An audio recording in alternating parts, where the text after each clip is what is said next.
Hello and welcome to What Culture Horror with myself, Andrew Pollard. I hope you're well, I hope you're good, and I hope your week is treating you as well as it possibly can. Right, we are here today with another review, this time Joe DeBoer and Kyle McConaghy's Dead Male, a slow burn 80s set thriller billed as from the producers of Late Night with the Devil and Barbarian, two excellent films, I'm sure you will agree.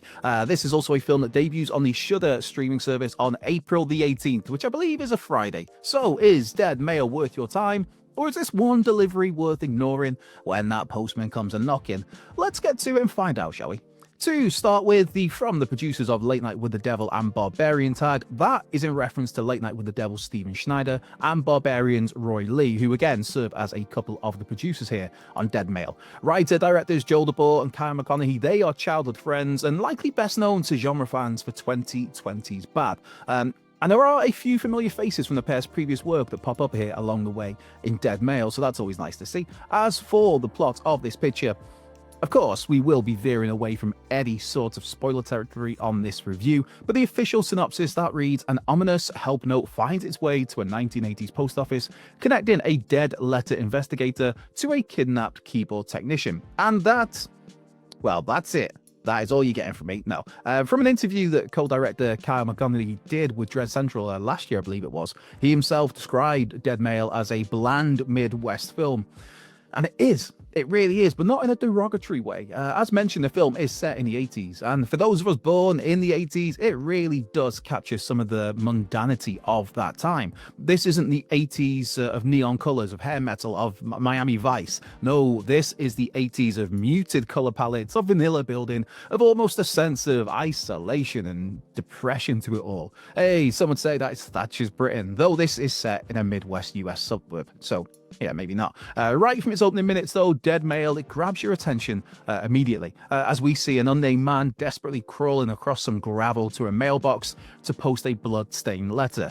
In what is a really tense, chilling opening, which quickly then changes gears to a local post office where we're introduced to Bess and Anne, a couple of postal workers whose main job appears to be correcting the addresses of any erroneous or unclear mail that comes their way. And when the bloody piece of mail rolls their way, they turn to Jasper, a colleague of theirs who is presented as having an almost otherworldly skill of being able to decipher where even the most distorted and confused pieces of lost mail are meant to be sent to.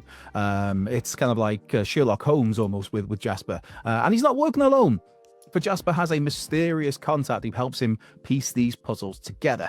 Yes, this may all sound on the surface like Dead Male is about deciphering a strange piece of post.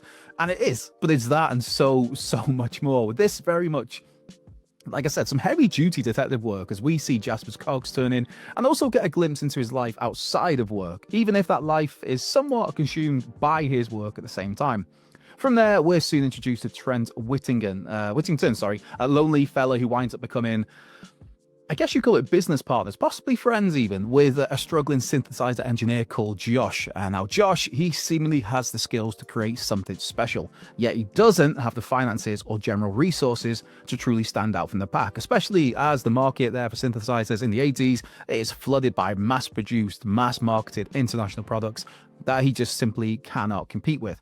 Trent has the resources, Josh has the smarts, and so the two work together out in the middle of nowhere, with Josh delicately crafting a synthesizer that can hopefully change the game.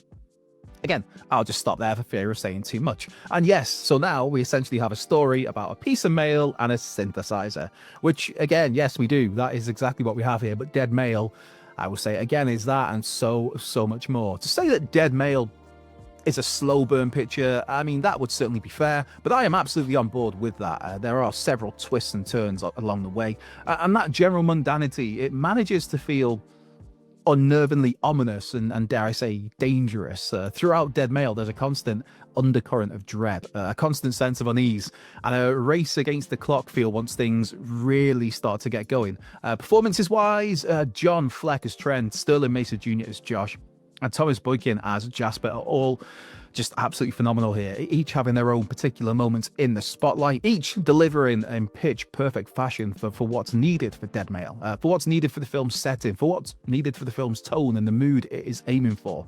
Also, props to Mickey Jackson and Susan Prever as Anne and Bess, two characters who at times, I guess, almost serve as not quite comic relief, but they have a few lighter moments or a few quips, just the way their characters are presented. But they are two characters whose roles swiftly change as Dead Male plays out.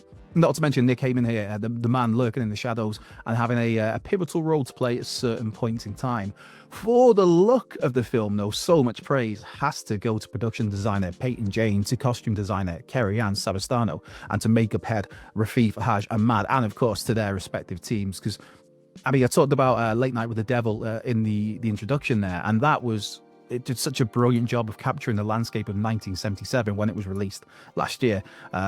And the job done here to capture the 80s Midwest setting is just absolutely staggering from all involved, from the detail to fashion, the detail to, wallpaper, housing, furnitures, the hair. Like I said, this is not that vibrant neon electric 80s, because yes, while that was certainly part of the 80s, that wasn't all of the 80s. Again, I find myself coming back to the word mundanity, and I really, really do mean that as the highest form of praise. But that mood, that feeling, that is all delivered brilliantly here. And on top of that, there's a great grainy look to Dead Male.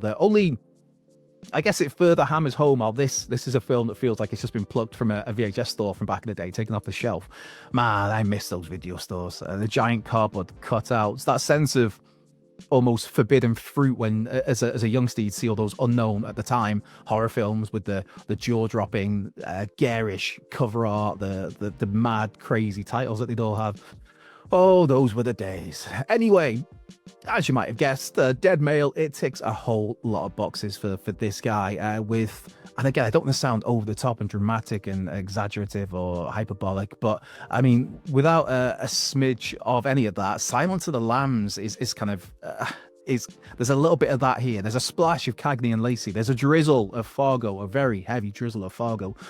And that's without even discussing the film's score, which, by looking into it, I think it was actually composed by DeBoer and McConaghy themselves. And again, it captures a lot of that bleakness. So the score at times feels very much like its own character, a character all of its own, especially when Josh and his synthesizer come into the picture, because that's, again, I'm not going to say too much, but yeah, the score here is just pitch perfect again, is the phrase I'll use. And make sure as well, you stick around for the end credits here of Dead Male. I mean, that is not a spoiler. That has nothing to do with the plot. That has nothing to do with what happens in the movie per se. But just trust me, you will want to stick around with Dead Male for all of its runtime, its credits included at the end. So after all of that, I guess it's time where we take a look at Dead Male and we give it a classic rating. Now, for me, like I said, this ticked a whole lot of boxes for me. I had a lot of fun with this. It's a sort of film I could rewatch time and time again. I'm going to go with a solid 8 out of 10, a 4 out of 5, if you will. For something so mundane on the surface, this